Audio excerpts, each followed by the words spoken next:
Hello, I'm ABX2Cat and welcome back to another second channel video. As a lot of you already know, I'm going to be visiting a lot of countries this year and kind of already have visited quite a few, and I think it'd be cool just to, while I'm in these countries, explain some of the things that I like about them to help you differentiate between that country up there and that country over there and that country down there and that country I went to last week, because I know a lot of you who aren't from Europe, or even if you aren't, just aren't too familiar with geography, can get kind of confused as to what's the difference between Sweden and Finland, for instance, or Bulgaria and Romania, even though there are quite clear differences. So I think it'd be cool just to go through 5 things I like. So yeah, here's 5 things I like quite a lot about Norway. Let's start with the first one here, which is actually to do with currency, because most currencies around the world are based on dollars and cents, pounds and pennies, euros and euro cents, and they loosely have 2 things of one of those 2 values. And even the crazy currencies like the yen and the rupees have some loose value near them, where you can be like, well, if it's 500 rupees, that's like £5. Well, the thing about the kroner is, although it kind of is the same as that, it's not anywhere near close to a penny or to a pound or a dollar or a cent, because basically a kroner is worth roughly, somewhere like, I think it's like 8 cents or 12 pence or something like that. And it means you get this very interesting thing where it's a little bit hard to convert in your head. Obviously, after a while, you get used to it. But at first, you feel super, super rich, because the smallest notes you get are 50, which is the biggest notes you get in a lot of currencies. And you're usually, if you're spending any real amount of money, you're going to have hundreds or 200s of kroner, which means, or crowns, as a lot of people call them, which is really, really cool, because it means that, if you're like, oh, I'll just be kind of budgety to week, I'll just pull out 1,000 kroner, and then you get like a 500 note and you feel super rich. It's awesome to have big notes like that. And also, the second thing about the currency that's awesome is it actually has holes in, which is, I know I haven't seen this anywhere else outside of, Scandinavia, and I like that. They have quirky currency. It makes me feel rich until you go to a shop and you realize you're actually very poor. And isn't that a great thing? I'll show another coin here. Here's a 20. This is worth like £2 or something like that. So yeah, there's the currency is the first thing I love.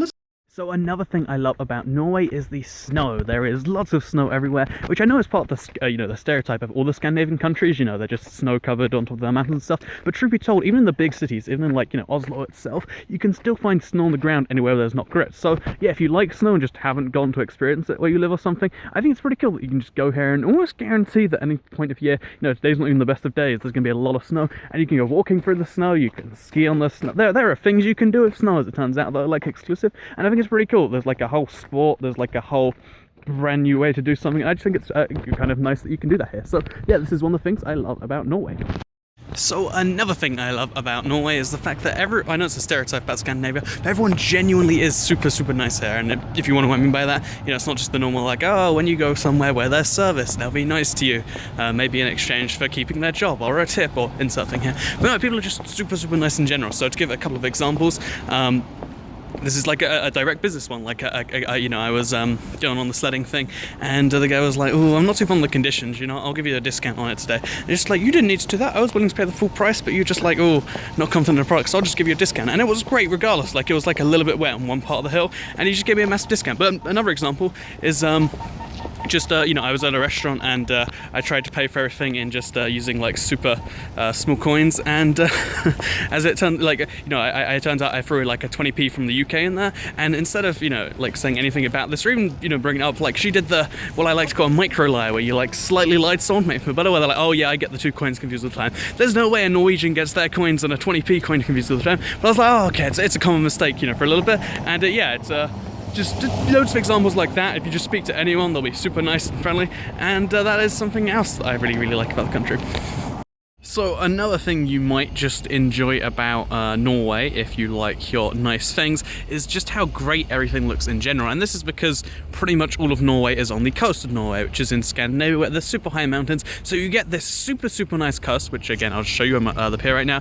You get a super, super nice coast and view of like islands and stuff like that. But then also, just a little bit further into the city, then you get some mountains which are covered in snow because they're high up and it's cold here. And especially in the Arctic Circle. So super, super nice blend of like, nice little ocean, or nice little ocean, lake, etc. Views, and also mountains in pretty much every major settlement, because this was true in Bergen, like super true, so it was enclosed by mountains. But even if you pick at any like major settlement in Norway, they're gonna have this exact same thing where you get to see just amazing things that aren't truly everywhere else, and I kind of like that. So yeah, nice views across water, nice views from mountains, and that's all anyone really wants, right? Maybe not, but yeah, that's another thing I love about Norway. My absolute favourite thing about Norway is one that's going to really annoy lots of people who actually are good at languages, because that's not who I am. I've tried learning languages so many times, I've done like so much time in French and also in Swedish, still not really got the hang of anything, and that's why my favourite thing has to be the kind of dual language thing here. So Norway, based on a Wikipedia list, which is clearly the most active way, has the highest like percentage of people who also speak English as a second language, and it's at 90%, and that's including the super like, you know, rural villages and stuff, which means inside the cities practically everyone will speak English. And you might think, why is that a positive thing? Well, it means that, you know, one, if you just want to go somewhere without having to learn a language, this is one of those places, because it's different enough where it's not just, oh, I'm going to visit the US or the UK or vice versa, depending where you live, or like Australia. It's somewhere totally different. There's mountains and all the other things I've mentioned.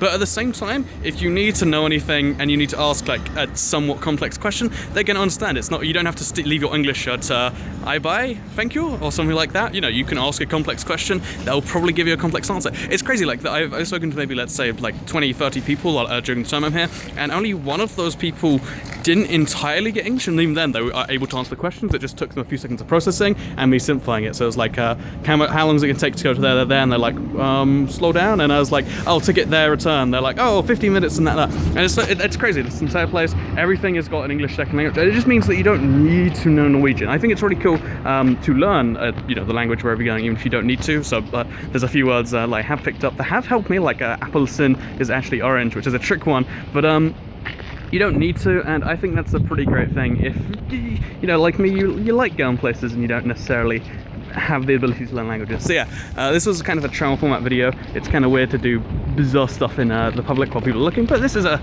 nice place just by the central station. I actually have to leave Norway now, so I did enjoy my time in both Oslo and Bergen. Let me know what you thought of the video and kind of the idea here in the comments, and I'll see you all in the next one.